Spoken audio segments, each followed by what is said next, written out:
Bien, nous allons à présent passer, dans le cadre de l'identification des dangers, à l'identification des dangers chimiques.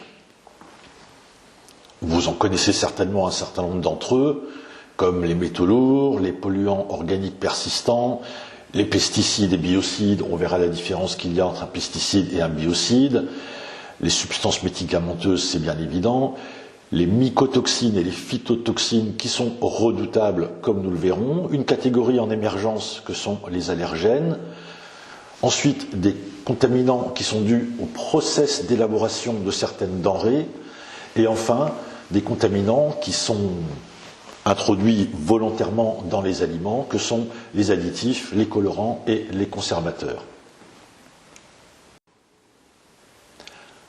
Ces contaminants chimiques sont source de maladies dites non transmissibles. Quelqu'un qui est empoisonné par un contaminant quelconque, évidemment, ne communique pas son empoisonnement à son voisin par la respiration, par le toucher ou quoi que ce soit de ce genre. Mais n'empêche que l'importance des contaminations au niveau mondial, dans le monde dans lequel nous vivons, où les process sont de plus en plus industrialisés, on utilise de plus en plus de produits qui ne sont pas à l'origine présents dans les aliments, montre qu'on a une recrudescence considérable en 10 ans des maladies non transmissibles et notamment des décès qui sont dus à ces contaminants chimiques, puisque l'OMS relève 34,5 millions de décès en 2010. Il faut noter que chacun dispose d'une part de responsabilité pour se prémunir, puisqu'une meilleure alimentation ou une meilleure attention portée à son alimentation pourrait prévenir nombre de ces décès ou de ces contaminations. C'est particulièrement vrai pour certains cancers, mais c'est vrai aussi pour d'autres maladies non transmissibles dues aux contaminants chimiques. Donc, pour aller un peu plus loin dans ce qui vient d'être dit, des régimes alimentaires trop riches ou mal équilibrés sont une cause importante de contamination par les contaminants chimiques. C'est d'autant plus vrai dans les pays industriels où on a ce qu'on appelle la junk food, la mauvaise nourriture, style hamburger, fast food, etc., qui sont extrêmement nocifs à terme pour un certain nombre de contaminants qu'ils contiennent. Le manque d'exercice physique avec la sédentarisation des gens, le fait que le monde urbain est devenu de plus en plus important par rapport au monde agricole, les gens bougent moins, donc du coup, facteur de risque cardiovasculaire amplifié par certains contaminants chimiques. Et il y a aussi des choses auxquelles on ne peut rien faire, qui sont les facteurs génétiques chez les individus, avec une grande variabilité et une sensibilité plus ou moins grande à certaines contaminations. On verra ça par exemple dans le cas du soja, un peu plus tard dans l'exposé. Et enfin, il y a des contaminants alimentaires qui sont introduits volontairement ou non, qui sont source de maladies non transmissibles dans l'alimentation. Donc, première catégorie de contaminants chimiques ou de dangers chimiques que nous allons évoquer, ce sont les métaux lourds. Ces métaux lourds, on les trouve dans l'environnement, donc pollution environnementale, par exemple des déchets industriels qui ensuite sont ingérés par typiquement certains poissons et qui s'accumulent dans certains de ces poissons. Plus ils sont hauts dans la chaîne alimentaire et plus ils sont âgés, évidemment, plus ils auront concentré des métaux lourds. Et un point qui nous importe particulièrement dans le cadre de notre atelier, c'est les métaux lourds que l'on trouve dans des aliments qui servent dans les pratiques d'aquaculture. Donc ces métaux lourds ont 2 ou 3 origines possibles. En tout cas, on les trouve de manière générale dans l'environnement, soit qu'ils y soient présents de manière naturelle. Typiquement, les sols volcaniques ont des teneurs en cadmium assez élevées. Et comme ces sols volcaniques sont en général assez riches, assez fertiles, ce sont des zones privilégiées pour l'agriculture. Et les végétaux absorbent une partie du cadmium qui est contenu dans ces sols volcaniques. Certains sont d'origine anthropique, c'est-à-dire qu'ils sont issus d'activités conduites par l'homme, typiquement le plomb, sous différentes formes, je vais en parler un peu plus tard.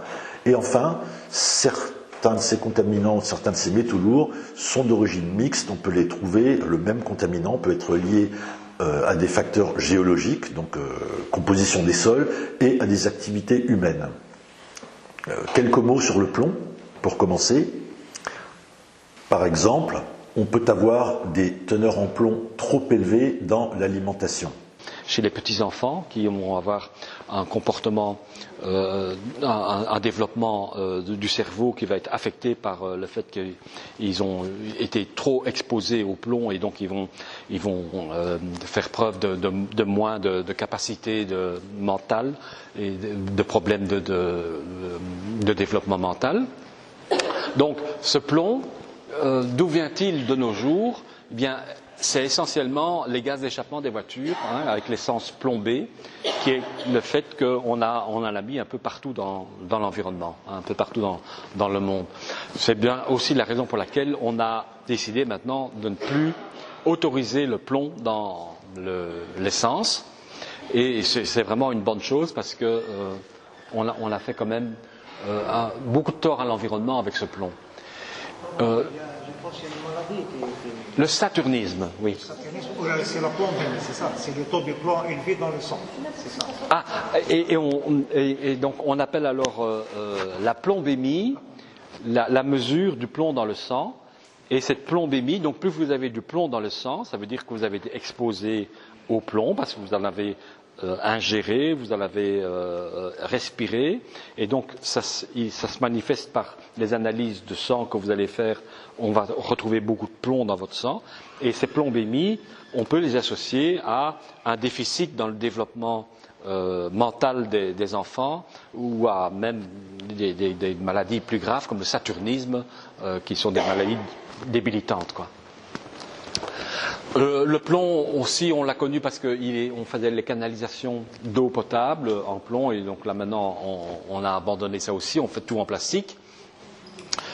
Ce qu'on sait peut-être pas trop, c'est qu'il y a beaucoup de métaux qui sont libérés par les machines à café espresso. Donc en fait, il y a des canalisations en métal avec des alliages, et ces machines, elles relarguent de toutes sortes de métaux comme le plomb, le nickel, et ça dépend un peu de la qualité du matériel. Donc vous avez des matériels haut niveau qui sont contrôlés pour ça, mais vous avez des matériaux plus bas niveau qui eux posent des problèmes. Les théières artisanales. Vous savez, quand vous faites le thé à la menthe avec une théière artisanale, souvent c'est fait avec des alliages de très mauvaise qualité et qui relarguent beaucoup de plomb. C'est parfois même fait en plomb, carrément. Et donc à ce moment-là, vraiment, vous êtes exposé à une exposition donc très grande. Un autre exemple, c'est le tributylétain, qui était un agent qu'on utilisait dans les peintures pour les bateaux, comme donc pour pesticides anti-fouling, donc pour empêcher les différents organismes de se fixer sur la coque du bateau. Ce tributylétain est connu maintenant pour polluer beaucoup d'estuaires et de ports, parce que donc il a été relargué à partir de ces peintures qui étaient présentes sur les bateaux. Mais encore une fois, souvent l'origine est plutôt mixte, aussi bien de l'environnement que ce que l'homme a apporté. Donc on voit ici les métaux lourds principaux. Donc le premier, c'est le plomb. Dans quoi on va le retrouver? Dans les céréales, dans les légumes, surtout les légumes feuilles qui recueillent beaucoup de dépôts atmosphériques. Et en fait, le plomb qui a été libéré par les essences des voitures, il se retrouve sous forme particulaire. Donc il se retrouve en suspension dans l'air et il se dépose sur les végétaux. Et donc les végétaux qui restent longtemps exposés à l'air, ils recueillent ce plomb. Et par exemple les légumes feuilles, qui ont une grande surface, qui recueillent beaucoup de dépôts atmosphériques, les légumes feuilles sont plus contaminés que les autres légumes par le plomb. Le cadmium, là, c'est plutôt les légumes racines, parce que le produit est plus dans le sol et il pénètre dans les légumes par les racines. Mais on a aussi les céréales. Et pour le cadmium, on a les abats. Pourquoi? Parce que le cadmium a tendance à s'accumuler dans les reins. Il se fixe à certaines protéines du rein. Et c'est d'ailleurs pour ça qu'il est toxique, le cadmium, parce qu'il s'accumule dans les reins. Et il va produire donc une néphropathie, il va produire une destruction de du bon fonctionnement du rein par cette réaction avec les protéines du rein. Donc les abats comme les rognons sont particulièrement concentrés en cadmium. Les algues et fruits de mer contiennent assez bien de cadmium, surtout donc les mollusques. Et donc, c'est la raison pour laquelle aussi, pour les algues et les fruits de mer, il y a des limites maximales qui sont proposées pour éviter donc la contamination de ces denrées. Le cacao, comme je vous l'ai dit, donc surtout pour les sols volcaniques. L'arsenic est un problème lorsqu'il est de nature inorganique. Donc, c'est l'arsenic valence 3, l'arsenic valence 5. Ces deux formes-là sont les plus toxiques. Et si on trouve beaucoup d'arsenic organique dans le poisson, ce n'est pas un problème parce que cette forme-là n'est pas toxique. Par contre, l'arsenic qu'on va trouver dans le riz et dans les algues, il est plutôt sous forme inorganique et ces formes-là sont vraiment dangereuses. Et donc, on en veut vraiment aux sushis dans cet atelier, parce que les sushis, c'est du riz et des algues. Donc là, vous cumulez deux bonnes sources d'arsenic inorganique. Alors, le mercure, ça c'est le grand problème dans les poissons prédateurs, comme le thon, l'espadon, où le mercure s'accumule sous forme de méthylmercure, et avec des effets pathologiques importants, donc sur les reins, des effets neurologiques, aussi cardiopathie coronarienne. Et le mercure, ce qui est peut-être intéressant à noter ici, c'est que la source la plus importante d'exposition de l'homme au mercure, c'est par le poisson. Pour le cadmium, bon, on le verra d'ailleurs encore demain, il y a d'autres sources d'exposition. Il y a les légumes, il y a les céréales, bon, il y a les abats. Il y a aussi les mollusques et les fruits de mer, mais il n'y a pas que les mollusques et les fruits de mer, il y a beaucoup d'autres sources. Tandis que pour le mercure, il n'y a pratiquement que les poissons qui sont une source appréciable d'exposition de l'homme aux toxiques. Donc, les gros poissons prédateurs, plus ils sont vieux, plus ils accumulent. Donc c'est le contraire de l'arsenic. L'arsenic à la forme inorganique est le plus dangereux. Oui, tout à fait. Donc là, monsieur a fait une remarque qui est très importante. C'est que parfois, on doit bien en distinguer les choses. Pour l'arsenic, c'est la forme inorganique qui est toxique. Et pour le mercure, c'est la forme organique qui est toxique, la plus toxique. C'est le méthylmercure est plus toxique que le mercure inorganique. C'est exact. Je pense qu'il y a un grand exemple pour le méthylmercure, la contamination du méthylmercure. Je ne sais pas si vous avez entendu de la fameuse la baie de Minamata au Japon. Oui, qui a causé un voilà. grand mortalité. Voilà, c'est l'accident historique qui a alerté, disons, la communauté scientifique et puis l'ensemble du monde entier, comme quoi il y avait vraiment un problème sanitaire extrêmement important lié à la pollution du mercure. Oui, Minamata. Oui.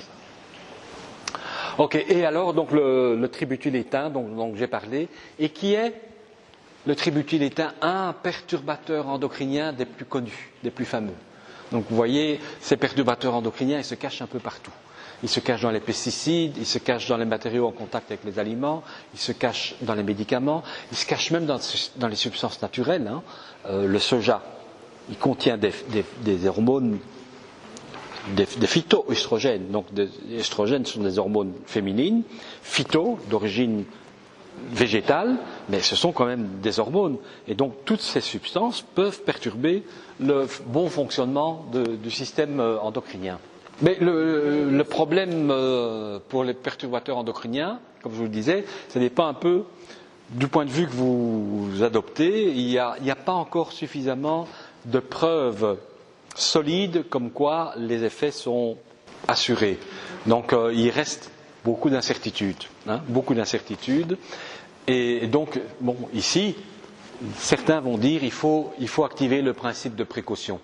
Parce que s'il est vrai que ces perturbateurs endocriniens conduisent vers des problèmes d'obésité, vers des problèmes de cancer, vers des problèmes de diabète de type 2, si c'est vraiment ça, bon, il y a des raisons à ce moment-là d'actionner le principe de précaution. Maintenant, il faut aussi toujours dire, il faut que ce soit proportionné. Donc maintenant, on ne peut pas non plus tous les supprimer, parce que sinon, on n'a plus rien à manger non plus. Donc vous voyez, il y a encore du travail à faire. Il y a rien à faire, on doit en savoir plus, et on doit savoir plus quelles sont vraiment les molécules qui posent le plus de problèmes, et s'attaquer d'abord à celles-là, parce qu'on ne peut pas toutes les rayer de notre alimentation. C'est une utopie. Si on fait ça, on ne mange plus rien. Chaque fois qu'il y a un changement dans les habitudes alimentaires, il faut être extrêmement prudent. Et effectivement, bon, les populations asiatiques sont habituées d'avoir du soja depuis des millénaires et elles en consomment beaucoup. Et puis la mode vient dans les autres continents également. C'est pas sans risque, parce que effectivement, les produits de soja contiennent des phytohormones, donc qui ont des effets. On peut prendre des compléments alimentaires à base de soja pour soigner des problèmes de ménopause, donc c'est bien connu. On sait aussi qu'il faut faire attention aux jeunes enfants et aux adolescents, parce qu'une consommation trop importante de ces composés-là au jeune âge peut conduire à des problèmes de perturbation à la puberté, donc ça c'est connu également. On sait aussi que globalement ça peut aussi protéger de certains cancers, comme le cancer du sein, cancer de la prostate. Donc il y a pas mal d'informations, mais il y a aussi beaucoup d'incertitudes. Et un des grands domaines d'incertitude, et c'est quelque chose qui émerge beaucoup maintenant de nos temps, c'est le rôle de notre microbiote intestinal. Nous avons une population dans nos intestins extrêmement diverse et extrêmement active, et qui diffère d'une personne à l'autre, et qui est stable, et qui est fidèle à chaque personne. Et les groupes culturels ont aussi des microbiotes qui varient beaucoup d'un endroit du monde à l'autre. Or, pour les produits à base de type hormonal, les phytohormones, on sait maintenant de plus en plus que certaines de ces substances sont transformées par les bactéries de l'intestin en composés beaucoup plus puissants que le précurseur. Donc ça veut dire que cette conversion se fait chez certaines personnes, mais pas chez d'autres. Alors, effectivement, si on réfléchit comme ça, on peut se dire, les Asiatiques, ils mangent du soja depuis très très longtemps, donc ils ont une microbiote qui est adaptée à cette situation-là, mais est-ce que la nôtre est adaptée à cette situation-là? Est-ce qu'on n'est pas en train de se créer un problème en produisant ces produits hormonaux qui peuvent avoir des effets peut-être bons, peut-être mauvais pour la santé, on n'en sait strictement rien. Donc, effectivement, donc tout changement dans les habitudes alimentaires demande d'être très prudent. Ok. Bon, alors on passe aux fameux POP. Donc les POP aussi, ils vont être importants pour nous pour les mêmes raisons que pour les métaux lourds, parce qu'on les trouve dans l'environnement et parce qu'on les trouve dans les aliments pour poissons dans l'aquaculture. Alors, qu'est-ce qu'il y a dans ces POP? Vous voyez, ce sont des composés organochlorés. Donc on voit beaucoup de carbone, beaucoup de chlore, de temps en temps une molécule d'oxygène, mais c'est essentiellement donc des produits chlorés. Ici, donc, nous avons deux oxygènes qui réunissent deux noyaux phényls, donc on va appeler ça des dibenzodioxines, parce qu'on a deux oxygènes, deux oxo, donc dioxines, et c'est polychloré, donc ce sont des dibenzodioxines polychlorées, les PCDD. Ici, on a un seul oxygène, et on va appeler ces molécules alors des furanes, des dibenzofuranes, dibenzo parce qu'on a deux noyaux phényliques. On a les chlores, donc c'est polychlorinated dibenzofuranes. Et puis on a des molécules sans oxygène, donc juste du carbone et du chlore. Et ça, ce sont les fameux PCB. Et ces PCB, ils peuvent avoir DL, ça veut dire dioxine-like, ça veut dire qu'ils agissent comme des dioxines, ça veut dire que leur structure moléculaire, comme vous le voyez, est assez proche de celle des dioxines et des furanes, et donc elles ont le même potentiel biologique, toxique, que les dioxines et furanes. Donc on voit beaucoup de molécules du type organochloré, des dioxines, des PCB. Les PCB, c'est l'homme qui les a fabriqués. C'est une origine industrielle. On utilisait ça pour beaucoup d'usages, notamment dans les condensateurs électriques, surtout les condensateurs électriques de nos jours. C'est l'homme qui... Et maintenant, vous voyez, tous ces produits sont bannis par la Convention de Stockholm. C'est une convention qui a été signée entre un grand nombre de pays pour gérer ce problème de produits organiques persistants qui polluent l'environnement et qui sont toxiques. Et donc, cette convention de Stockholm a décidé de prendre des mesures, d'imposer des mesures pour améliorer la situation. Et parmi ces mesures, il y a le bannissement, ça veut dire on ne peut plus en synthétiser, on ne peut plus en vendre, on ne peut plus en utiliser. Donc les PCB maintenant d'origine industrielle, on ne peut plus les fabriquer, mais il y en a encore qui traînent dans l'environnement. Et donc ça reste toujours un problème environnemental. Donc autrefois, dans les transformateurs électriques, on utilisait une huile qui était des PCB. Et puis là maintenant, depuis cette convention de Stockholm, on remplace cette huile par une autre huile qui ne contient plus de PCB. Et donc le tout, c'est de faire attention aux vieux transformateurs qui traînent dans les villages éloignés, etc. Que l'huile de ces transformateurs ne se retrouve pas dans l'environnement. Ça, c'est un gros problème. Les dioxines, c'est une origine mixte. Donc aussi bien l'homme peut les fabriquer par notamment la métallurgie. Quand on fait de l'acier, on émet des dioxines dans l'air, mais aussi n'importe quelle combustion mal contrôlée, comme un feu de forêt où vous brûlez vos poubelles, comme ça, vous produisez des dioxines. Donc, les dioxines, il y a une origine mixte.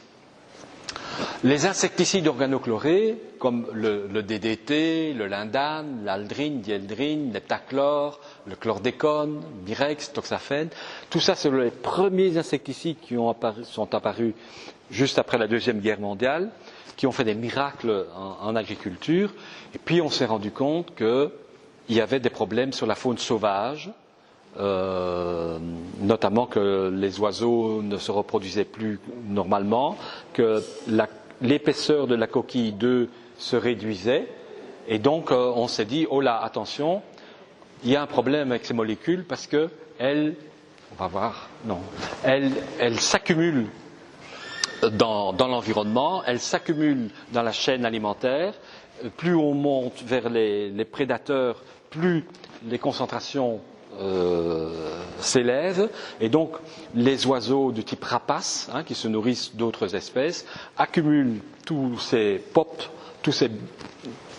contaminants à un tel point que ces contaminants ont des effets de type perturbateur endocrinien, et c'est pour ça que l'épaisseur de la coquille d'œuf a diminué, parce qu'il y a eu un effet du type hormonal dû à ces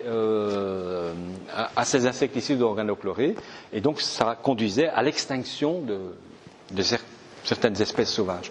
Donc, on a été alerté de ce problème-là dans les années 70, et donc on a fait progressivement un bannissement de tous ces insecticides organochlorés. Progressivement, le lindane, je parie qu'il est encore utilisable en Algérie.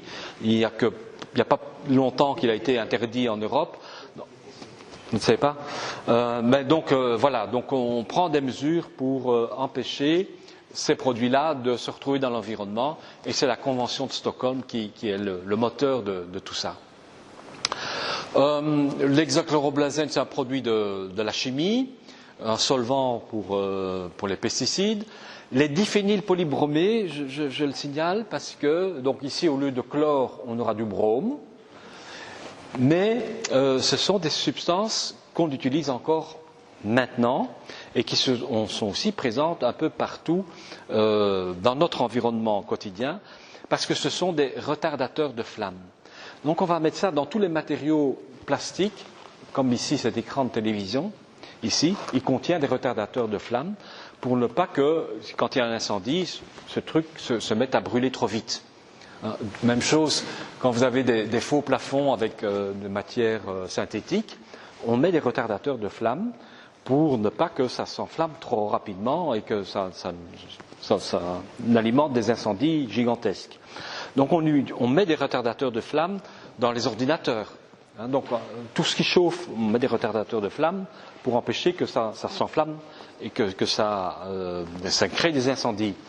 Eh bien, ces retardateurs de flamme, de plus en plus, on se rend compte qu'il y en a parmi eux qui sont considérés comme des POP, c'est-à-dire ce sont des polluants organiques persistants avec des risques d'effets de perturbateurs endocriniens. Donc, j'ai insisté sur les perturbateurs, sur les diphénylpolybromés, parce que de plus en plus, c'est quelque chose qu'on retrouve aussi dans les produits de la pêche. Évidemment, tous les déchets plastiques dont on a parlé, tôt ou tard, ils se retrouvent dans l'environnement marin. Les plastiques se décomposent, ces molécules se libèrent, elles sont très persistantes, et donc elles demeurent dans l'environnement marin, elles sont ingérées par le phytoplancton ou par les organismes relativement simples, et finalement ça s'accumule dans les chaînes trophiques, et on en retrouve dans le poisson. Et donc ça fait partie de ce qu'on appelle les contaminants émergents, dont on aura l'occasion de parler de façon plus approfondie lors du séminaire qui sera organisé au mois de novembre. Ben voilà, donc à droite, vous voyez ici cette fameuse chaîne trophique avec les organismes unicellulaires, ici, où les concentrations en POP sont relativement faibles, mais ces organismes unicellulaires sont mangés par des crustacés, par exemple, et si on fait maintenant l'analyse des graisses de ces crustacés, on va trouver que les concentrations sont déjà plus élevées que dans les graisses des organismes unicellulaires. Puis, ces petits crustacés vont servir de nourriture à des poissons qui vont, dans leur graisse, accumuler ces POP, et ainsi, de plus en plus, plus on monte dans la chaîne alimentaire, plus cette concentration va augmenter. Et si vous remplacez l'ours par l'homme, puisque l'homme est quand même au sommet de la chaîne alimentaire, eh bien, vous vous rendez compte que nous accumulons ces POP donc dans nos graisses, donc dans nos corps gras. Et ça reste toujours un grand problème de nos jours, et notamment au niveau du lait maternel. Le lait maternel est très suivi, on fait beaucoup d'analyses, l'OMS s'occupe de campagnes de suivi du lait maternel un peu partout dans le monde, parce que c'est le meilleur indicateur de l'état de la planète, de savoir si on améliore un peu notre situation en matière de contamination par les POP en faisant les analyses de lait maternel. Ces analyses sont faites depuis pas mal de temps dans les pays d'Europe, et heureusement on constate un déclin très net des PCB, des dioxines. Donc tout ça est en déclin, heureusement, et c'est pour ça qu'on peut vraiment conseiller aux mères d'allaiter leurs enfants, parce que maintenant on a des éléments qui montrent que effectivement on se débarrasse progressivement de ce très épineux problème qui était donc l'accumulation de POP dans la chaîne alimentaire et en particulier dans le lait maternel chez les humains. Alors, passons maintenant à des produits qui sont maintenant 100% fabriqués par l'homme. Ce sont donc les pesticides. Les pesticides qu'on va utiliser dans l'agriculture, mais qui vont en définitive se retrouver dans l'environnement et pouvoir poser un problème pour les poissons. C'était l'exemple qu'on a vu du DDT, des insecticides organochlorés. Ce sont les premiers insecticides utilisés en agriculture qui finalement se sont retrouvés dans le milieu marin et qui ont créé un problème de pollution environnementale. Mais toujours on a les deux facettes. Il y a aussi des biocides qu'on utilise sciemment en aquaculture pour se protéger contre la présence de certains parasites qui peuvent nuire au développement du poisson, de l'aquaculture. Et donc on peut aussi utiliser certains types de produits, un peu comme donc des produits des produits vétérinaires pour protéger les poissons en aquaculture. Par exemple, oui, le ver de malachite, qui est un produit interdit. Je ne sais pas qui a dit ver de malachite. Ah, okay. Donc, qui est interdit. Donc, pesticides, biocides, peut-être que la distinction n'est pas très claire et dans beaucoup de milieux, on confond un peu les deux termes. Donc, on va appeler pesticides, au départ, ce sont des produits phytosanitaires, donc c'est des produits qu'on va utiliser en agriculture, on appelle aussi produits phytopharmaceutiques. Donc ce sont des produits qui sont autorisés en agriculture. Et si je dis autorisés, ça veut dire qu'il existe une liste positive de produits qui sont autorisés. Et tous ceux qui ne sont pas sur cette liste positive sont des produits qui sont interdits. Et donc en Europe, il y a beaucoup plus de produits interdits que de produits autorisés. Donc tous les POP dont j'ai parlé, les insecticides organochlorés, font partie des produits qui sont bannis en Europe. Mais depuis les années 2000, fin des années 90-2000, il y a des centaines de nouveaux produits qui ont été interdits en Europe et qui rejoignent cette liste de produits donc interdits en Europe. Donc, on a des pesticides qui sont autorisés et des pesticides qui ne sont pas autorisés. Mais de toute façon, je dirais que pour ce qui concerne la pêche, n'importe quel pesticide présent dans l'environnement est un contaminant, qu'il ait été autorisé ou pas pour un usage agricole. Si on le retrouve dans l'environnement du poisson, c'est un contaminant et il n'a pas à être là. Donc on doit le considérer comme contaminant. Tandis que les biocides, donc là, ce sont des produits phytosanitaires ou autres, comme des désinfectants, des produits qu'on peut utiliser pour traiter le bois, des aérosols insecticides, contre les moustiques, contre les mouches. Et ils sont utilisés hors du secteur agricole. Donc les biocides sont utilisés hors du secteur agricole pour protéger les humains, les animaux et les articles. Mais hors du secteur agricole, ça inclut l'aquaculture. Donc des biocides qui sont normalement utilisés pour la protection des humains, des animaux, etc. Certains sont autorisés en aquaculture, et donc certains biocides, on va les retrouver en aquaculture. Donc, vous voyez à gauche quelques exemples de catégories de pesticides. Donc, pesticide, c'est un nom générique. En fait, pesticide, ça veut dire qui tue tout ce qui est nuisible. C'est ça, peste, c'est nuisible. Cide, ça vient du latin, ça veut dire tuer. Donc, un pesticide, ça tue tout ce qui est nuisible. Et dans ces catégories de nuisibles, on a les insectes, les acariens, les mauvaises herbes, les fungi, les champignons. Voilà. Et donc, on retrouve alors des insecticides qui tuent les insectes, les acaricides qui tuent les acariens, les herbicides qui contrôlent les mauvaises herbes, les fongicides qui s'attaquent aux moisissures. Mais on a aussi des substances qui ont un type d'hormones végétales, comme les régulateurs de croissance. Donc il n'y a pas que des produits qui ont des activités de type seed, donc de destruction. Tandis que chez les biocides, on va alors retrouver les mêmes catégories de composés, mais avec peut-être des usages un peu plus spécifiques, comme les rodenticides pour lutter contre les rongeurs comme les rats, qu'on va utiliser dans des appâts, les molluscides contre les escargots, les limaces, etc. Les algicides, parfois aussi dans certains milieux marins, on utilise des algicides pour éviter ce développement d'algues, des bactéricides, etc. Donc, si on va un peu plus en détail dans les catégories, les insecticides, on a parlé des organochlorés, puis plus récemment, on a eu des organophosphorés et des carbamates, comme le parathion, le malathion, le carbofuran, qui sont des molécules moins persistantes, mais souvent elles ont un caractère toxique très marqué aussi. Les pyrétrinoïdes, qui en fait ont été développés sur base d'un modèle végétal, qui est la pyrétrine, qui est une substance produite par un genre de chrysanthème, et qui a des propriétés insecticides, et on a amélioré ces propriétés insecticides pour en faire différents types de molécules de synthèse. Il en va de même pour les néonicotinoïdes, comme l'imidaclopride.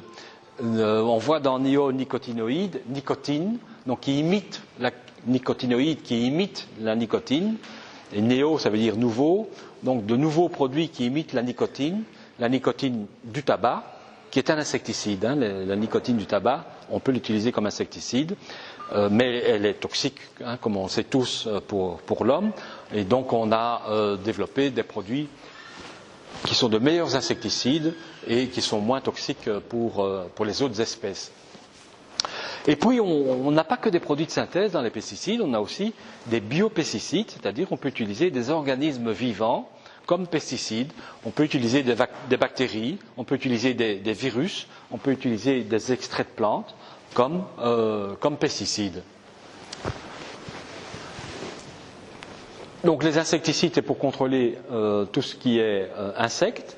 Les fongicides, c'est pour contrôler les champignons, les moisissures qui affectent les cultures. On voit qu'il y a deux grandes catégories. Des produits qu'on utilise préventivement et d'autres qu'on peut utiliser curativement. On ne va pas rentrer dans les détails parce que ça sort un peu du champ. Et finalement, donc, parmi les pesticides agricoles, il y a encore la catégorie des herbicides qui sont utilisés pour maintenir le champ propre, donc empêcher le développement des mauvaises herbes dans les cultures. Mais donc là, c'est juste pour mémoire, on ne va pas rentrer dans les détails. Et nous allons passer alors aux substances maintenant médicamenteuses, qui sont utilisables en aquaculture, mais qui sont aussi, comme pour les pesticides, devenus des polluants environnementaux. Tous les médicaments que nous consommons, que ce soit des antidépresseurs, que ce soit des antibiotiques, tôt ou tard, ils finissent dans les rivières, dans les stations d'épuration si elles existent, mais même si elles existent, elles passent outre les stations d'épuration et on va les retrouver donc dans les estuaires et dans le milieu marin. Alors pour ces médicaments, donc là il faut se rappeler qu'il y a une réglementation qui est assez stricte également, comme pour les pesticides, et notamment ici le règlement 470/2009, qui prévoit qu'il y a une autorisation de mise sur le marché, AMM. Donc on ne peut pas mettre, c'est comme pour les pesticides, on ne peut pas mettre n'importe quel pesticide sur le marché, il doit être autorisé, il doit être sur une liste positive.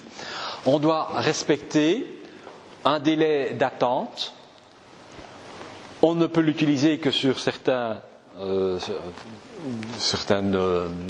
produits autorisés, donc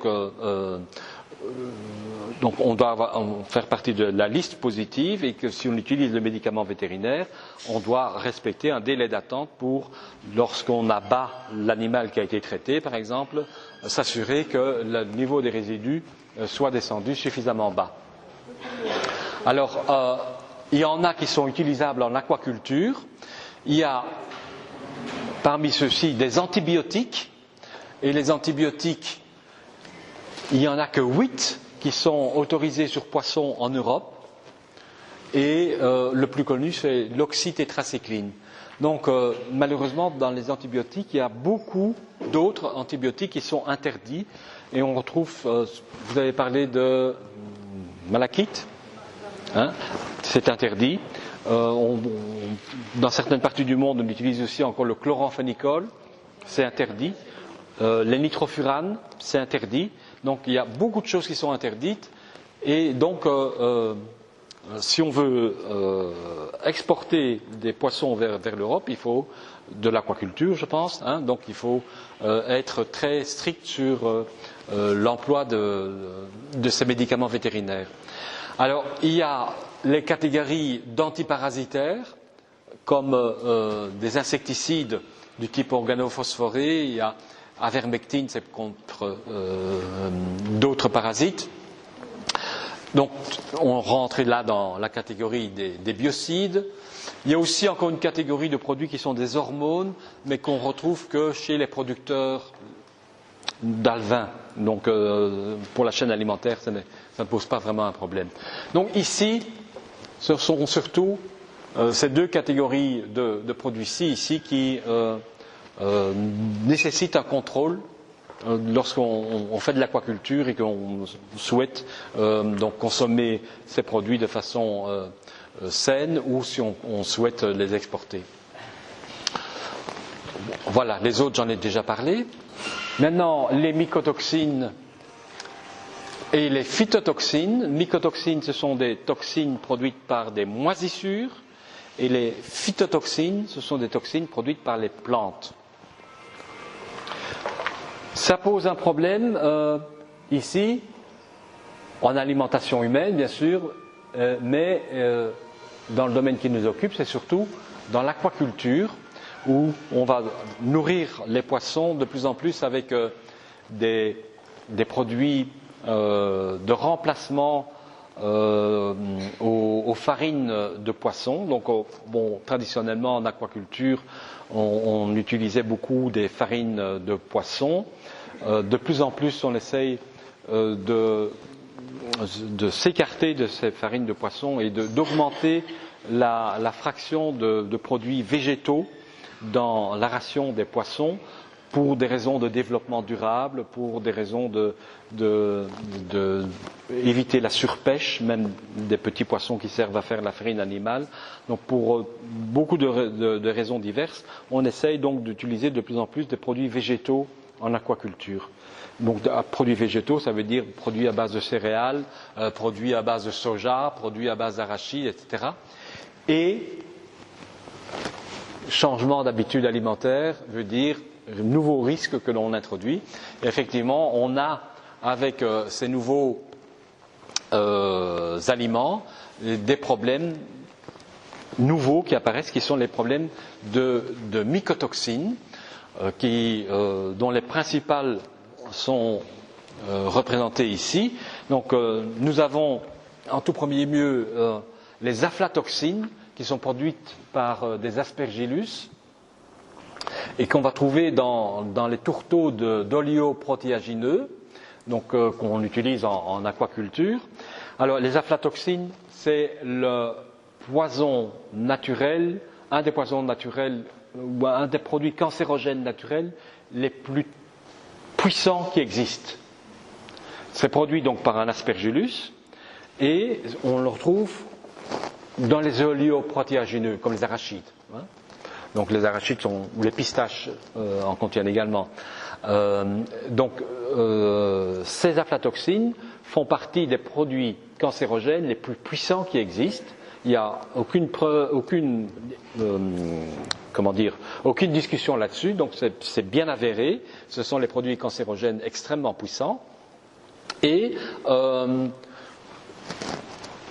En aquaculture, il faut donc éviter d'utiliser des tourteaux d'oléoprotéagineux comme des tourteaux de coton ou de soja ou d'arachide ou de tournesol qui sont contaminés par cet aspergillus qui produit l'aflatoxine, parce que non seulement ça va mettre à mal le développement de vos poissons qui vont subir les effets toxiques de l'aflatoxine, mais qu'en plus vos poissons vont contenir un résidu toxique qui va être lui-même un contaminant pour l'homme qui va manger les produits de l'aquaculture.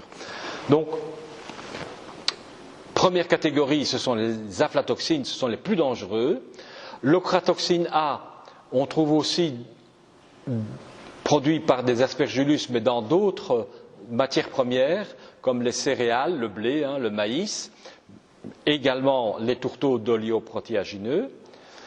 Et puis, vous voyez ici d'autres types de mycotoxines qu'on va retrouver essentiellement dans les céréales et dans le maïs. Donc le maïs, attention, parce que le maïs, on l'utilise quand même beaucoup en aquaculture pour faire les aliments pour poissons.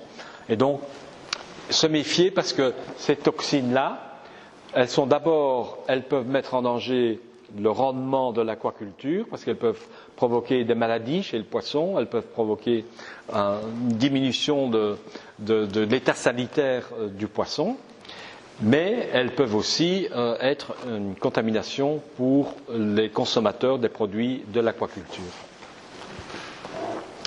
La zearalénone, la dernière mycotoxine, c'est encore un exemple de substance qui a une activité phytoœstrogène, et donc c'est ici un autre exemple de perturbateur endocrinien naturel. Vous voyez qu'il n'y a pas que l'homme qui fabrique des perturbateurs endocriniens, il y en a aussi des naturels. Juste pour le mentionner, dans les végétaux de l'alimentation humaine, on trouve des toxines. Les plus connus, ce sont les glycoalcaloïdes que l'on va retrouver dans les pommes de terre verdissantes. Je ne sais pas si vous avez déjà vu ça, les pommes de terre, quand on les met à la lumière, elles deviennent vertes. Il ne faut pas les manger, parce que quand elles deviennent vertes, elles contiennent de la solanine, qui est un glycoalcaloïde qui est très toxique pour l'homme. Vous avez donc d'autres alcaloïdes qu'on va retrouver par exemple dans le miel. Et pour les populations de l'Afrique subsaharienne, c'est important aussi de savoir que le manioc, qui est fort consommé par ces populations-là, contient des substances cyanogènes, et que si le manioc n'est pas préparé d'une certaine façon, il est toxique. Donc il faut respecter certaines règles dans la préparation du manioc, de cuisson, de macération, etc. Sinon, le manioc est toxique. Et il en va de même pour les amandes amères. Bon, ça vous connaissez. Les noyaux d'abricot, dans l'industrie de la conserve ou de la confiture, il faut être très vigilant de bien enlever les noyaux d'abricot, parce que ces noyaux contiennent des substances cyanogènes. Alors on arrive aux allergènes. C'est quelque chose dont on parle de plus en plus, le problème des allergies. C'est un problème de santé publique donc important et qui progresse depuis des années. On estime qu'il y a 2 à 3% de la population mondiale qui souffre d'allergies, et il y en a plus chez les enfants, 6 à 8% chez les enfants. Alors, les allergies, ça peut être très sérieux. Ça peut produire des formes sévères qui conduisent à des œdèmes ou des réactions anaphylactiques. Et une réaction anaphylactique, ça peut provoquer la mort. Donc c'est vraiment très dangereux. Et c'est une réaction allergène, c'est toujours lié à une réaction du système immunitaire. Il y a une production d'immunoglobine E. Donc ça, c'est la vraie allergie, c'est toujours associé à une production d'immunoglobine E, et donc c'est des réactions du type œdème, et donc des réactions assez violentes. Donc ces troubles peuvent provoquer un choc grave, généralisé, parfois aussi liés à des syndromes cutanés, respiratoires, cardiovasculaires, gastro-intestinaux. Et donc, une allergie, ça apparaît brutalement après l'ingestion de l'aliment. donc quelques minutes à quelques heures après l'ingestion, les symptômes se manifestent. Donc, on connaît peut-être des gens qui sont allergiques aux arachides. Donc là, c'est foudroyant. Ou à certains crustacés aussi. Il y a des gens qui sont allergiques à certains crustacés. Ils deviennent tout rouges. Donc les symptômes sont vraiment très rapides et souvent très spectaculaires. En fait, il y a 14 allergènes qui sont listés pour les aliments. Et pour ces 14 allergènes, on en a presque un tiers qui sont en fait pertinents pour les produits de la pêche et de l'aquaculture. Donc il y en a 4, puisqu'on retrouve les crustacés, les poissons, les mollusques et les sulfites parmi les allergènes avérés. Donc ça fait beaucoup pour les produits de la mer quand même. Donc c'est un problème quand même assez sérieux que l'on rencontre avec les produits de la mer. Évidemment, on ne sait rien y faire. Je veux dire, on ne peut pas enlever les allergènes du poisson, on ne peut pas enlever les allergènes des arachides. Elles sont là. Donc la seule chose qu'on peut faire, c'est avertir le consommateur, étiqueter. Donc on va étiqueter. Et donc, dans tous les plats composés, on voit l'étiquette avec une composition, avec tout ce qui est mis, et puis contient sésame, sésame, il est juste au-dessus du mollusque, ou contient du lait, ou contient des œufs. Donc, il faut l'étiqueter, parce que des gens peuvent être allergiques à ça. Donc, c'est la seule façon que l'on a d'éviter les problèmes, c'est d'informer les gens pour qu'eux-mêmes ne consomment pas ces produits-là.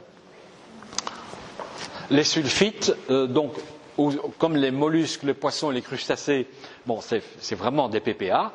Les sulfites, ils viennent se rajouter à cela parce qu'on les utilise comme additifs pour augmenter la conservation des crevettes, notamment des crustacés. Et donc, on rajoute un problème là avec les additifs. À côté de l'allergie, on parle souvent d'intolérance. L'intolérance, ce n'est pas la même chose, même si, au niveau des symptômes, parfois on s'y perd. Parce que l'intolérance alimentaire, c'est aussi un problème d'hypersensibilité. Ça peut aussi provoquer certaines réactions, certains symptômes qui sont comparables à ceux que l'on a avec les vraies allergies. Mais en fait, ici, ce n'est pas lié à une réaction du système immunitaire, mais ça implique le métabolisme, le métabolisme des personnes. Par exemple, comme intolérance, il y a 2 types d'intolérance bien connus. C'est l'intolérance au gluten, qui est une protéine présente dans les céréales, qu'on va retrouver dans le pain, par exemple. Des gens sont intolérants au gluten et ils doivent acheter des aliments sans gluten, parce que s'ils mangent ça, ils vont avoir des crampes d'intestin, ils vont avoir toutes sortes de réactions allergiques, entre guillemets, parce qu'ils ne supportent pas le gluten. Et l'autre type d'intolérance bien connu, c'est l'intolérance au lactose, ceux qui ne digèrent pas les produits laitiers. On passe maintenant aux contaminants donc, de process, ceux qui sont formés lors de la transformation ou de la préparation des aliments. Et on va citer en tout premier lieu les hydrocarbures aromatiques polycycliques, comme le poisson fumé, la viande braisée, un peu brûlée, un peu carbonisée. Donc, ils sont des produits cancérogènes. Donc, on n'oublie plus maintenant que les HAP sont des produits extrêmement dangereux. L'acrylamide, je crois que j'en ai parlé hier, donc qui est un produit qu'on retrouve dans les matières riches en hydrocarbone, donc en hydrates de carbone, qui sont cuites en absence d'eau, donc comme dans les fritures, et donc l'acrylamide est également un produit cancérogène. Les furanes qui vont être produites par la température lorsqu'on fait des conserves, lorsqu'on fait la stérilisation et qu'on met donc des aliments pour bébés ou d'autres aliments en bocaux, en conserve. donc on va produire des furanes. De même dans le café, puisque le café on fait la torréfaction, donc on chauffe les graines de café pour les torréfier, eh bien à ce moment-là on peut produire du furane. Et donc ces furanes sont des cancérogènes. Et puis il y a peut-être les derniers là qui ne sont pas trop connus, le 2-MCPD, le 3-MCPD, le glycidol et ses esters, qui sont des produits que l'on retrouve dans les sauces à base de protéines végétales hydrolysées. Ah, on va retrouver les sushis ici. Donc c'est les sauces soja, hein, eh bien, ça peut contenir des substances cancérogènes très dangereuses comme celles qui sont là. En fait, je vais vous montrer à quoi ressemblent un peu ces molécules-là. Ici, à gauche, nous avons les HAP, hein, les hydrocarbures aromatiques polycycliques. Donc c'est simplement des noyaux phényliques accostés les uns aux autres, hein, donc des noyaux benzéniques fusionnés, et ça nous donne donc des polyaromatiques. Hein, donc vous voyez ici le benzoapyrène, le plus connu, avec 5 noyaux phényliques, et voilà d'autres hydrocarbures aromatiques polycycliques hein, qu'on va retrouver dans les aliments. Alors le MCPD, qu'est-ce que ça veut dire MCPD? C'est, je ne sais pas si vous pouvez voir, donc vous avez ici 3 carbones, 1, 2, 3. Donc c'est 3 carbones, avec ici un hydroxy, ici un hydroxy et ici un chlore. Donc il s'agit, si j'appelle ce carbone le carbone 3, c'est le monochloropropane, parce que j'ai 3 carbones, propane, diol. Donc, en position 3, j'ai le chlore, 3 monochloro-propane, diol. Hein, vous voyez donc l'origine du nom, 3-MCPD. Et ce produit peut être estérifié, puisqu'on a ici des hydroxys. Donc ça peut être estérifié une fois ou 2 fois. Donc à ce moment-là, on a un monoester ou un diester. Et donc c'est MCPD mono et diester. Alors on a la même chose avec le 2-monochloropropane-diol. Donc le chlore est ici sur la position 2, avec aussi monoester et diester.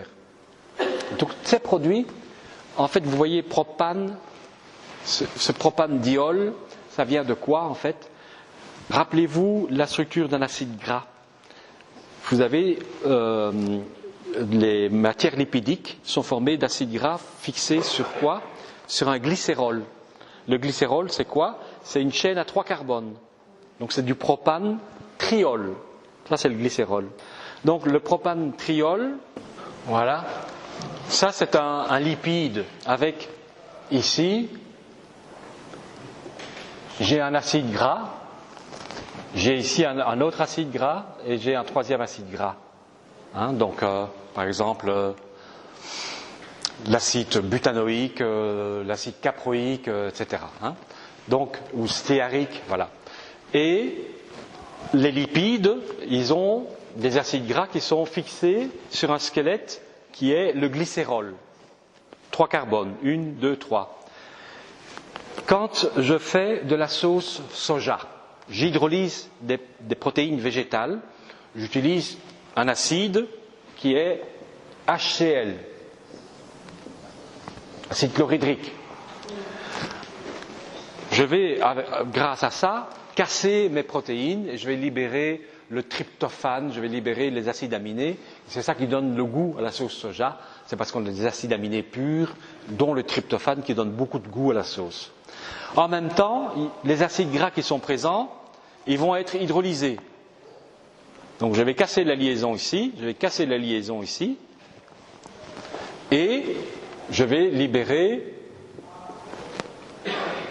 des hydroxys. Mais comme j'ai aussi un acide qui est fort ici, j'ai aussi un chlore qui peut se mettre ici à la place de l'hydroxy. Et donc, voilà, j'ai ici le monochloropropane-diol. Donc, en hydrolysant mes protéines végétales, je produis un contaminant qui est ce fameux MCPD, le 3-MCPD ou le 2-MCPD, les deux sont... Et puis, ces molécules elles-mêmes peuvent s'estérifier et donner des esters.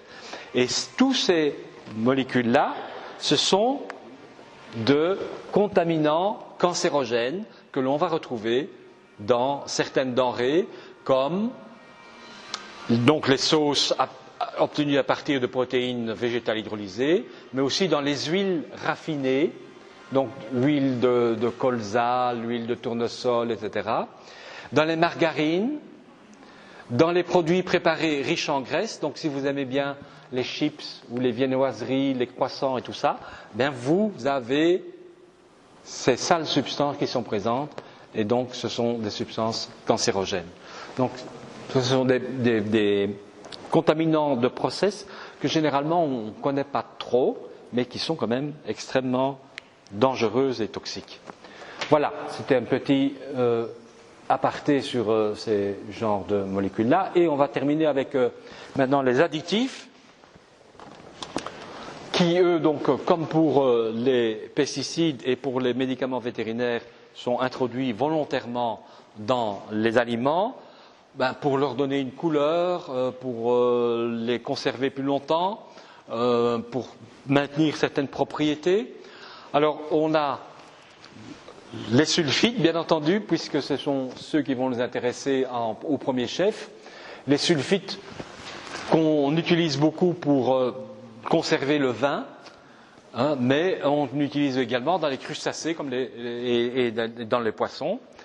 Et les sulfites, donc, comme on a vu, donnent des problèmes d'allergie. Donc, il y a des limites maximales à ne pas dépasser pour les sulfites, parce que des gens, ils sont...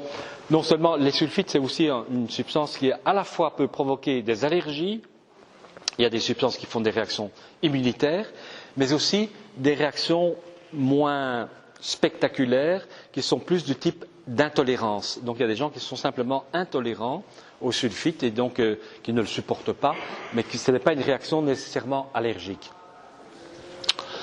Les nitrates et les nitrites, qui sont beaucoup utilisés donc, pour la conservation des produits de viande, et le problème de ces nitrates et de ces nitrites, c'est qu'au niveau de l'intestin, ils peuvent se transformer en nitrosamines et que les nitrosamines sont cancérogènes. Donc on doit éviter d'avoir des nitrates et des nitrites en trop grosse quantité dans les aliments, et donc il y a aussi des normes strictes pour ne pas dépasser un certain plafond en nitrates et en nitrites. Alors le dernier nous intéresse beaucoup, c'est l'étoxychine, qui est un produit qui inquiète beaucoup de consommateurs parce qu'il est utilisé en aquaculture, et il est utilisé parce que c'est un antioxydant, et au départ c'est bien pensé parce que cet antioxydant empêche l'oxydation des lipides dans le poisson. Vous savez que les poissons sont très intéressants d'un point de vue nutritionnel parce qu'ils contiennent des acides gras polyinsaturés. Mais quand on a affaire à un acide gras polyinsaturé, c'est aussi, parce qu'on a beaucoup de double liaison, on a aussi une très grande instabilité et une grande susceptibilité d'être oxydé.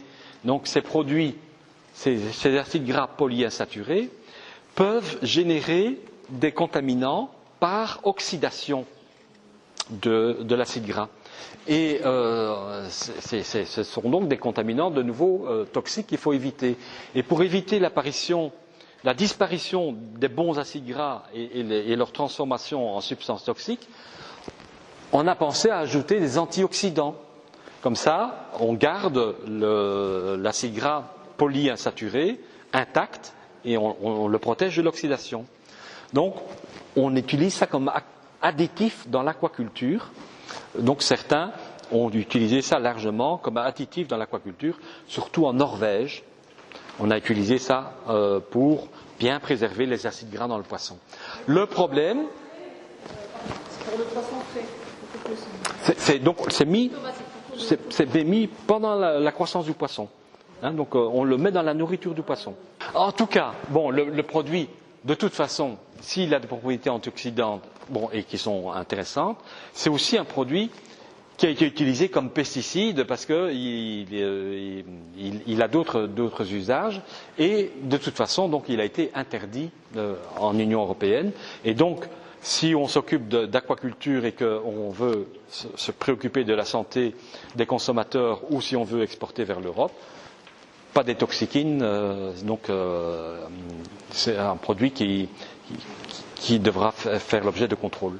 Non, c'est surtout après, donc une fois que le poisson est récolté, et non, il faut faire une grande distinction entre les usages agricoles des nitrates, et qui effectivement, donc le nitrate qui n'est pas utilisé par la plante va être lessivé et va se retrouver dans le milieu aquatique et marin et peut contribuer aux efflorescences algales, bien que ce sont surtout les phosphates qui le feront, mais enfin ça peut contribuer, c'est clair.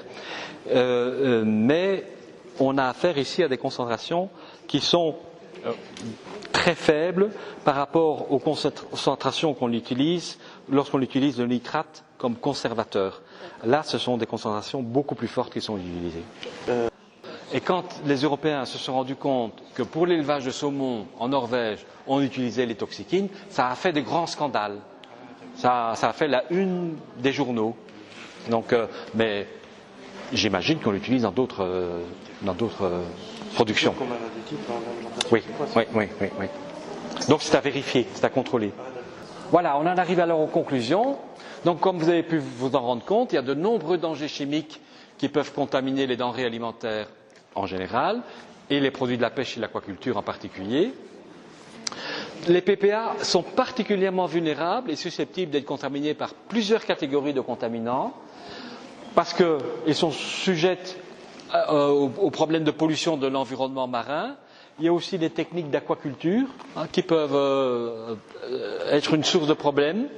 Il y a les procédés de transformation des produits de poisson et nous avons vu aussi qu'il y a certaines biotoxines intrinsèques aux espèces capturées ou accumulées à partir du phytoplancton.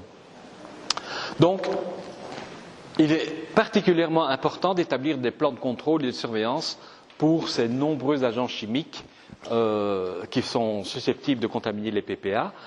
Et surtout, ce qu'on voit, c'est qu'il y a tellement de choses, et je vous ai présenté qu'une petite partie de tout ce qui est possible d'imaginer comme contaminant. Donc, à un moment, là, il faut faire des tris. Il faut se dire, qu'est-ce qui est important pour les PPA en Algérie, qu'est-ce qu'il faut contrôler. Et donc, ça, dans la suite de nos activités, nous allons aller beaucoup plus en profondeur vers ce qui est vraiment pertinent et à contrôler en toute première priorité dans le contexte algérien. C'est ce qui nous attend pour la suite de nos activités.